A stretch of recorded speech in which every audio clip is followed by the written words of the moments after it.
Hello everyone, welcome back. आज हम लोग टॉपिक देखते हैं, स्टार्ट करते हैं त्रिकोणमिति।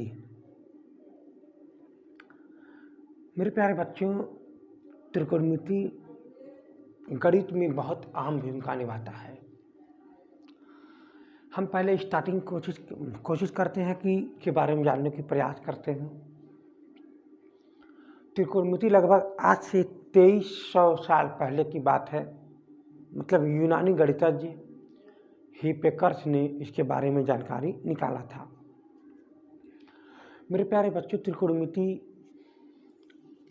एक ऐसा टॉपिक है जो पूरा डायग्राम से ही बना चुका है। अगर आप त्रिकोणमिति का न्यूमेरिकल सॉल्व करते हैं तो अपना कुछ क्षण के लिए दिमाग उसके डायग्राम पर भी अनलॉक करना होता है। त्रिकोणमिति एक ऐसा टॉपिक है जो आपके बड़े बड़े इमारत की ऊंचाई और इमारत से बिंदु की किसी बिंदु की दूरी, बड़ी बड़ी इमारत, हवाई जहाज़ की ऊंचाई, हवाई जहाज़ की साल, पानी वाले शिप की साल, समुद्र की तट की दूरियाँ, स्थित टापू की ऊंचाइयाँ, टापू की समुद्र तट की दूरियाँ, ये सब चीज़ें त्रिकोणमिति से बहुत ज़्यादा संबंध रखता है। अगर आप थोड़ा सा त्रिकोणमिति के बारे में और अच्छे से पढ़ेंगे तो आपको मिलेगा कि त्रिकोणमिति सिर्फ एक त्रिभुज से ही, जिसे बोला जाता है समकोण त्रिभुज से ही बनता है।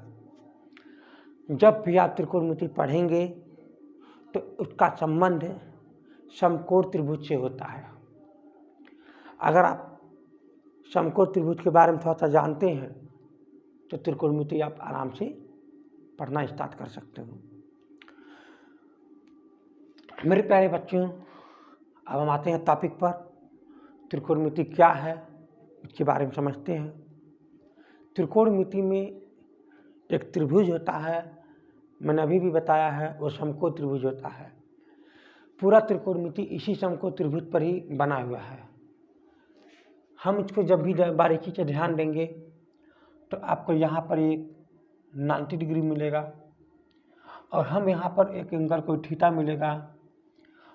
इसे हम क्या कहते हैं? आधार।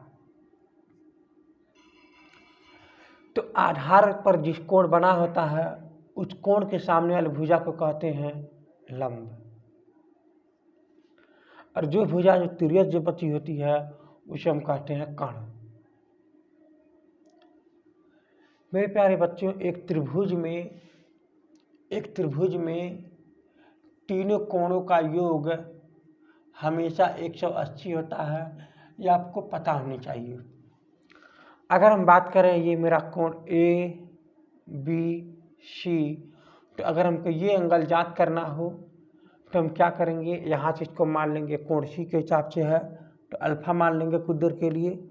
तो अल्फ़ा प्लस में ये 90 डिग्री प्लस में theta is equal to 180 degree.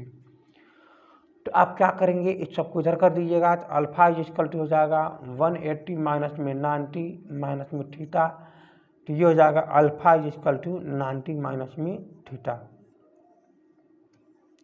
यानी अब ये कोण जो है ये आपका 90 अंश माइनस में थीटा है।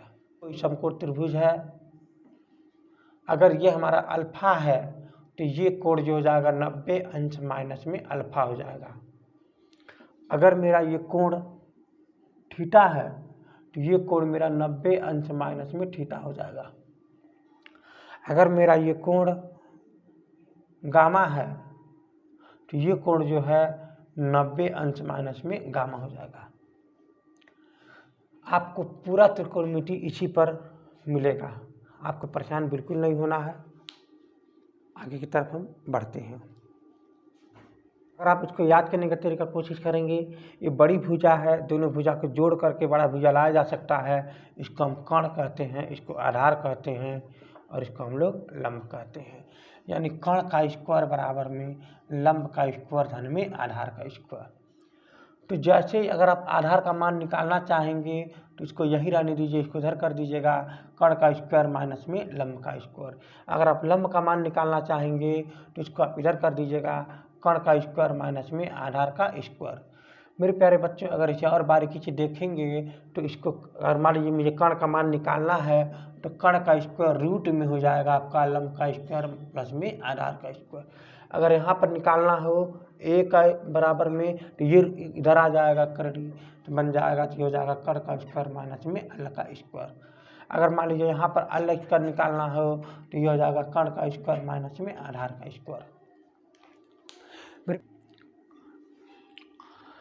हम लोग समझते हैं अब आगे के टॉपिक त्रिकोणमिति क्या होता है, ध्यान से समझने की कोशिश करिएगा।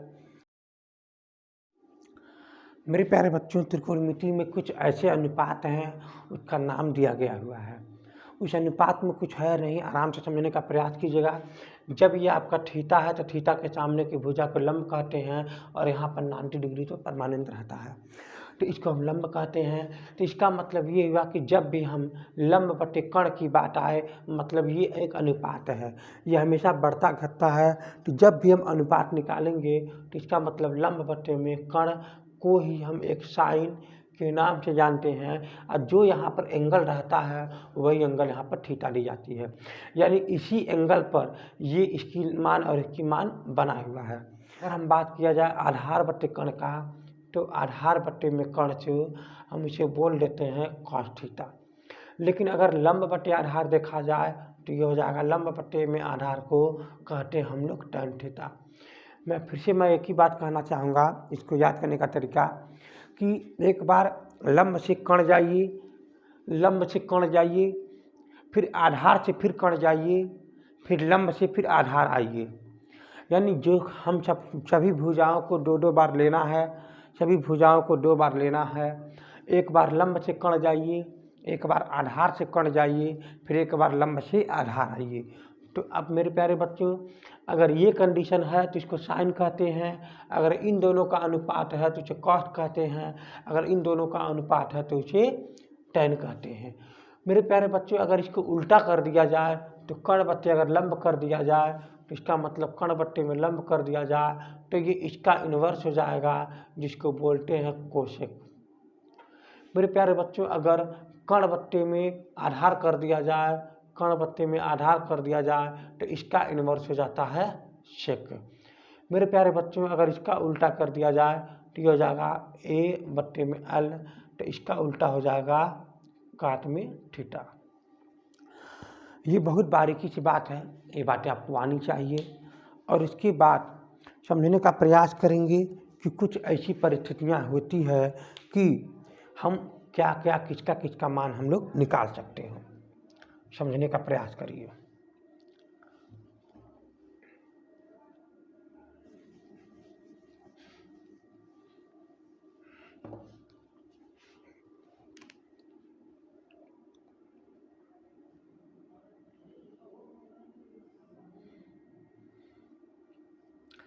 मेरे प्यारे बच्चों, मैं यहाँ पर सबसे छोटा एंगल 30 डिग्री लेना चाहा। जब मैं यहाँ पर समकोण त्रिभुज बनाऊंगा तो यहाँ पर सबसे छोटा 30 डिग्री लूँगा, तो अब यहाँ पर ऑटोमेटिक 60 डिग्री हो जाएगा। तो यहाँ पर 90 डिग्री तो है ही।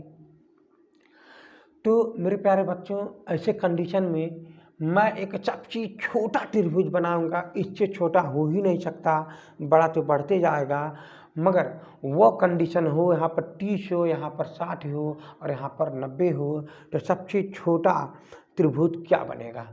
तो मेरे प्यारे बच्चे, जब सबसे छोटा त्रिभुज बनेगा वो हो जाएगा आपका यहाँ पर 1 और यहाँ हो जाएगा रूट में 3, यहाँ हो जाएगा 2। अब रूट में 3 का मान हम देखा जाएगा, फिर से बताना चाहूँगा 1.723, जिसे बोला जा सकता है, जिसे कहा जा सकता है रूट में 3। तो हम इसको नहीं लिखेंगे बल्कि रूट में 3 लिखेंगे। चलिए मेरे प्यारे बच्चों, मैंने अभी एक बात कहा है कि जो एंगल यहाँ ली जाती है वही एंगल के आधार पर ये देखी जाएगी। चलिए ठीक है, मैं यहाँ से 2 भागों में बांट देता हूँ। पहला भाग है एंगल 30 डिग्री का। तो जब मैं यहाँ पर एंगल 30 ले लेता हूँ तो साइन में 30 इज इक्वल टू क्या होता है, लंब पट्टी में कर्ण, लंब पट्टी में कर्ण, यानी इसी बात को कहते हैं एक पट्टी में दो। मेरे प्यारे बच्चों, बात को ध्यान से समझने का प्रयास कीजिएगा। अगर मैं यही बात करूं कॉसेक कॉस 30 डिग्री, तो आपको पता होनी चाहिए ये यहाँ से यहाँ तक है, इसका मतलब करोड़ी में 3/2। अगर मैं बात करूं tan की, अगर मैं बात करूं tan 30 डिग्री की, तो यहाँ से आप देखेंगे 1/√3।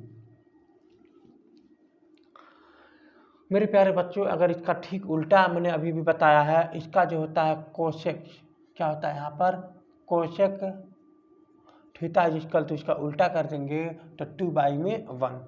यहाँ से इसका उल्टा कर देंगे सेक 30 डिग्री तो रूट में 2/√3।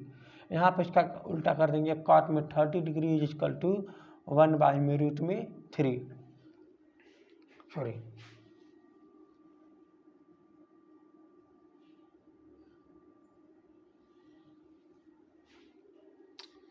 मेरे प्यारे बच्चों, अब मैं इसी फिगर को मैं ऐसे मतलब इसे घुमा दे रहे हैं इस फिगर को, तो आप देखेंगे आपका ये फिगर ऐसे बन जाएगा।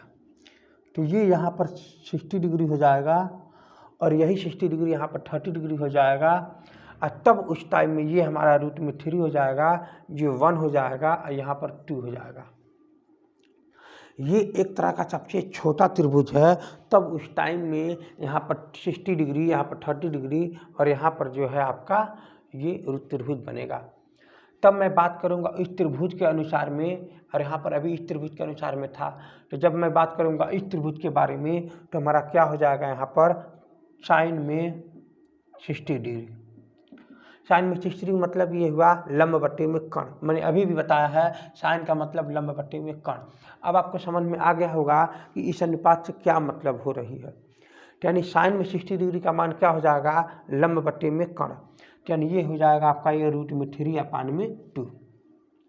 अगर मैं बात करूं कॉस में, यहाँ पर देखिएगा कॉस में 60 डिग्री, देखिए जो यहाँ पर एंगल लिखी जाती है उसी आधार पर बनता है। यहाँ पर इसको मैंने आधार बनाया है और यहाँ पर मैंने इसको आधार बनाया है।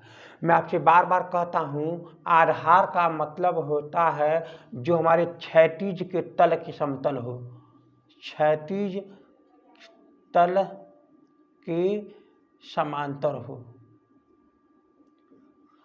मतलब मेरे प्यारे बच्चों, जैसे मैंने जिस पथ पर हम चल रहे हैं ये हमारा क्षैतिज है, तो क्षैतिज के समांतर यही रेखा हो सकता है, यानी ये हमारी ये क्षैतिज दिशा में है। तो मेरे प्यारे बच्चों, तो जब ऐसे कंडीशन में देखा जाएगा तो ये हमारा कॉस में ये हो जाएगा 1/2। ठीक है, हो जाएगा यहाँ पर ये 1/2। जब मैं बात करूँगा tan में 60 डिग्री का मान, तो ये हो जाएगा लंब बटे में आधार, मतलब करोड़ी में 3/1, मतलब करोड़ी में 3। अब इसका ठीक उल्टा कर दीजिएगा यहाँ पर, तो ये हो जाएगा आपका ये cosec theta is equal to, यहाँ पर 60 डिग्री लिख दीजिए, इज इक्वल टू 2/√3।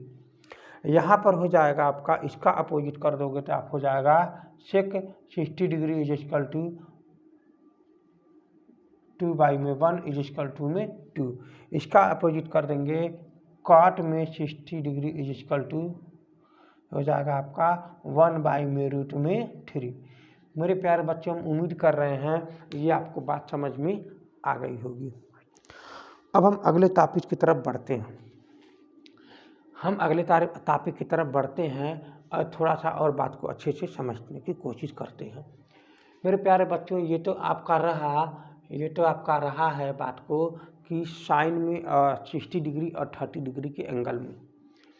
मेरे प्यारे बच्चों, जब हम ऐसी कंडीशन में हम और थोड़ा सा आगे बढ़ते हैं,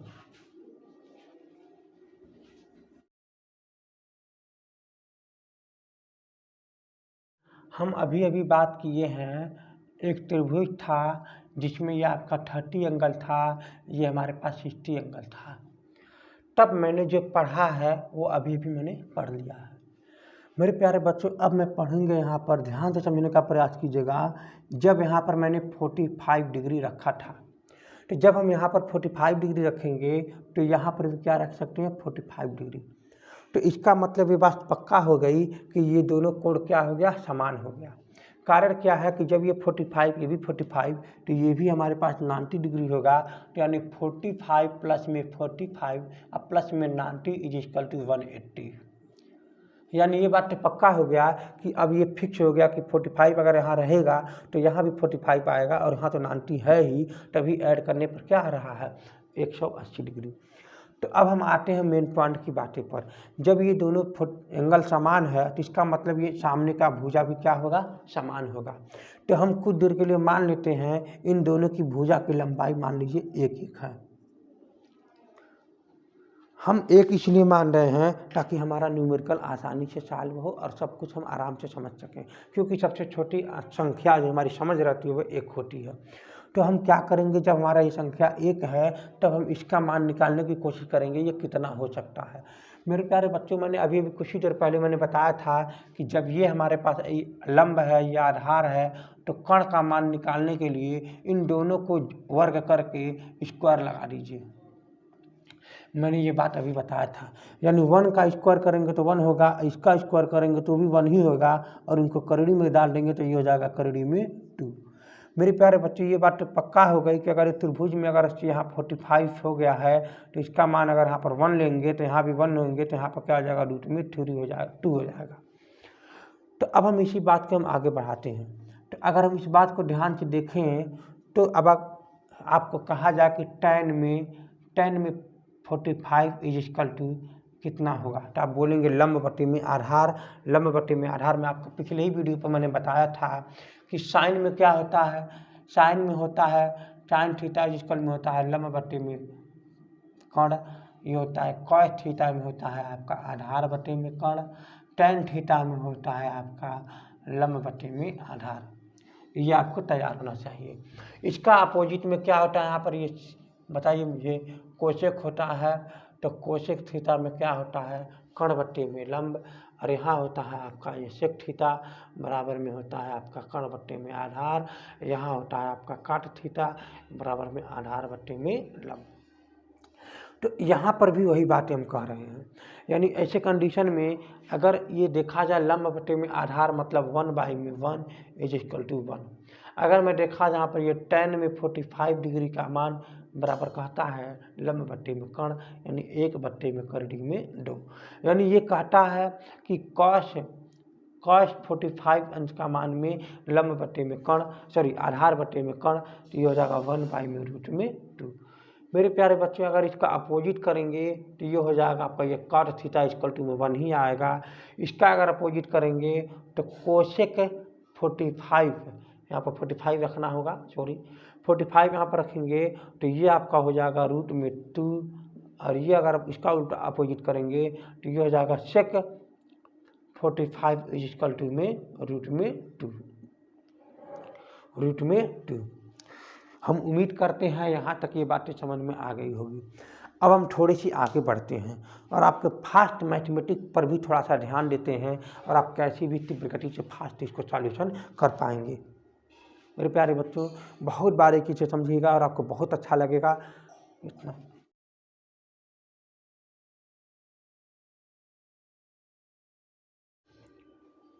अब हम आते हैं कुछ फास्ट न्यूमेरिकल के टॉपिक पर सॉल्व करने के लिए।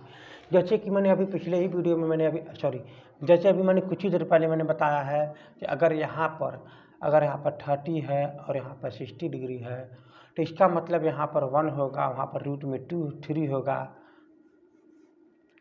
√3 होगा और यहाँ पर 2 होगा।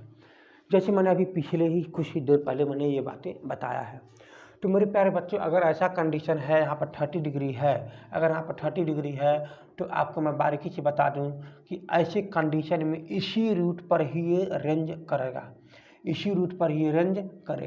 जैसे मैं बात करूं कि अगर ऐसे कंडीशन में 90 डिग्री के सामने वाले भुजा पर 2 होता है, 90 डिग्री कोण के सामने वाले भुजा में 2 होता है, और 60 डिग्री के सामने वाले एंगल में √3 होता है, और मैं बात करूंगा यहाँ पर 30 डिग्री के सामने वाले एंगल में 1 होता है।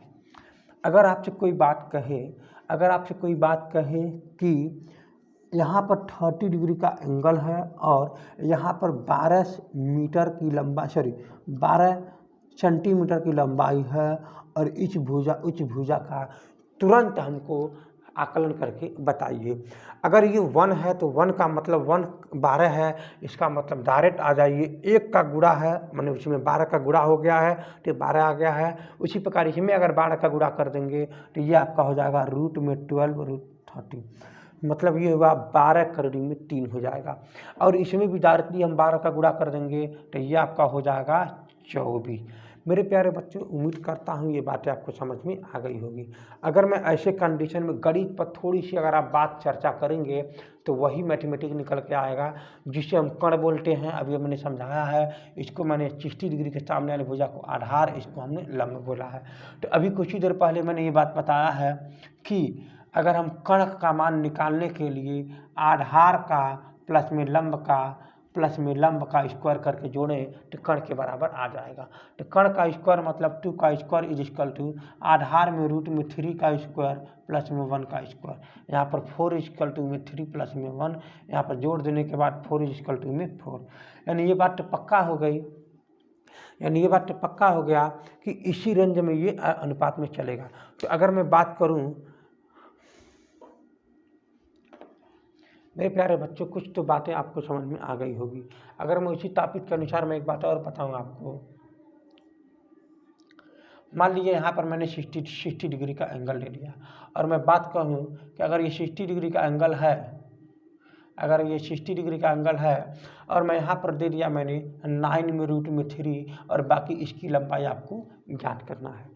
तो मेरे प्यारे बच्चों, मैंने अभी भी बात आपसे बताया है कि रूट में देखिए 60 डिग्री के सामने के एंगल को रूट में 3 होता है और 30 डिग्री के सामने के एंगल में 1 होता है और 90 अंश के सामने के एंगल में 2 होता है। तो मेरे प्यारे बच्चों, आपको ये अगर 60 डिग्री है तो इसके यहाँ पर कितना होगा 30 होगा और यहाँ पर ये 1 होगा। तो इसका मतलब रूट 3 के बराबर ये है तो 1 बराबर में 9 हो जाएगा और यहाँ पर हो जाएगा आपका 9। अगर मैं बात करूँ ये आपका रूट 3 है तो मैंने अभी भी कहा हूँ कि रूट 3 बराबर में 9 में रूट 3 है तो 1 बराबर में क्या हो जाएगा 9 में रूट 3 अपान में रूट में 3, ये रूट में 3 रूट 3 कैंसिल हो जाएगा तो 1 बराबर कितना आ जाएगा 9। अगर 1 बराबर 9 है तो 2 बराबर क्या हो जाएगा 18 हो जाएगा। मेरे प्यारे बच्चों, ये आपका टॉपिक है, थोड़ी सी बात फास्ट न्यूमेरिकल सॉल्व करने समझने के लिए है। अगर यहाँ पर बात किया जाए कुछ देर के लिए, अगर यहाँ पर बात किया जाए, अगर यहाँ पर दे रखा है 30 एंगल और इस कंडीशन में यहाँ पर मान दे रखा है आपका, मान लीजिए यहाँ पर मान दे रखा है 10 और आपको इसकी लंबाई और इसकी लंबाई आपको ज्ञात करना है। मेरे प्यारे बच्चों, अभी मैंने जस्ट बताया है कि यहाँ पर ये आपका 1 है एंड 30 है, 30 के सामने भुजा को हम 1 कहते हैं। तो इसका मतलब ये हुआ कि ये आपका रूट में 3 है, ये आपका क्या हो जाएगा रूट में 3। अभी मैंने बताऊंगा यहाँ पर रूट में 3 इज इक्वल टू यहाँ पर दे रखा है 10 तो 1 इज इक्वल टू क्या हो जाएगा यहाँ पर हो जाएगा रूट में 3।